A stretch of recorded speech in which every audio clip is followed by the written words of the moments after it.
नमस्कार, आर्य न्यूज देख रहे हैं आप। मैं हूं आपके साथ पल्लवी सिंह। शुरुआत करते हैं इस वक्त की बड़ी खबरों की ओर। बता दें आपको कि गुजरात सरकार ने जिस तरह से बिल्किस बानो रेप और परिवार के सदस्यों की हत्या के 11 दोषियों को रिहा करने का फैसला लिया है, उसके बाद हर तरफ इसी की आलोचना हो रही है। जाने माने गीतकार जावेद अख्तर ने भी गुजरात सरकार के इस फैसले की आलोचना की।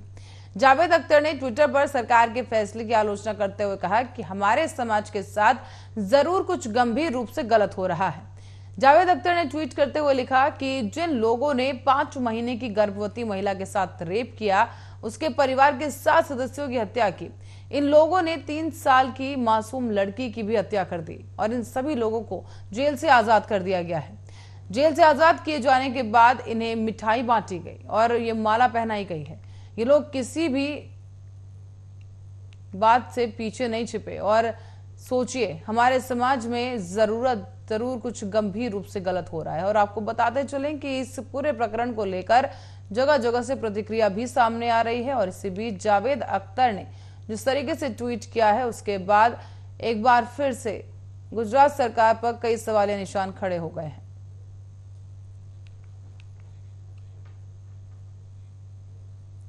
और जौनपुर में वन रक्षक परीक्षा के दौरान 2 नकलची पकड़े गए हैं। आपको बता दें कि ये दोनों ही छात्र ब्लूटूथ डिवाइस के सहारे नकल कर रहे थे। ऑनलाइन बाजार थाना, टीडी कॉलेज और प्रसाद इंस्टीट्यूट में ये नकलची पकड़े गए हैं। आज जनपद जौनपुर में 36 केंद्रों पे 70,000 से ऊपर के परीक्षार्थी वन रक्षक की परीक्षा दे रहे हैं, जिसमें 3 लोग पकड़े गए हैं, 3 अभ्यर्थी पकड़े गए हैं। तीनों जनपद प्रयागराज के रहने वाले हैं, जिसमें कि 2 लड़के हैं, एक महिला है। तीनों थाना क्षेत्र कोतवाली और लाइन बाजार से अलग अलग सेंटरों से पकड़े गए हैं।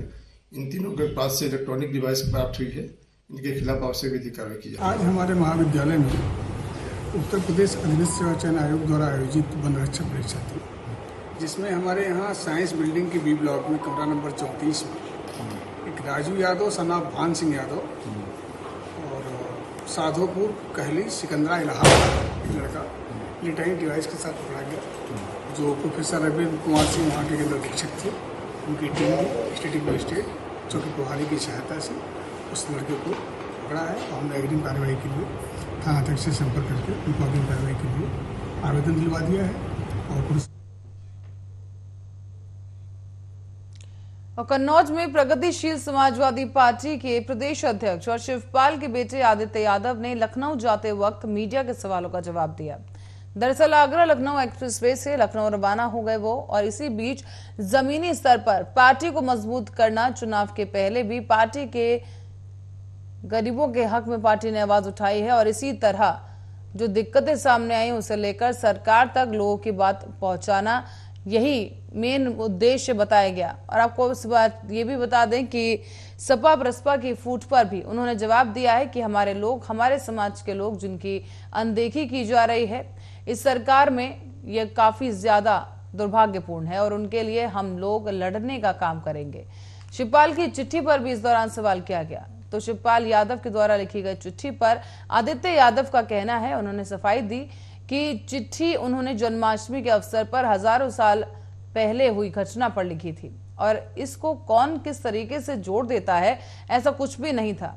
उन्होंने जो लिखा था वो एक पौराणिक कथा थी। गठबंधन के सवाल पर भी उन्होंने जवाब दिया कि प्रसपा गठबंधन के लिए नेता और कार्यकर्ता को जिम्मेदारी दी जा चुकी है और हम लोग पार्टी की मजबूती के लक्ष्य को लेकर निकले हुए हैं और आगे भी इसी भूमिका के हिसाब से काम किया जाएगा।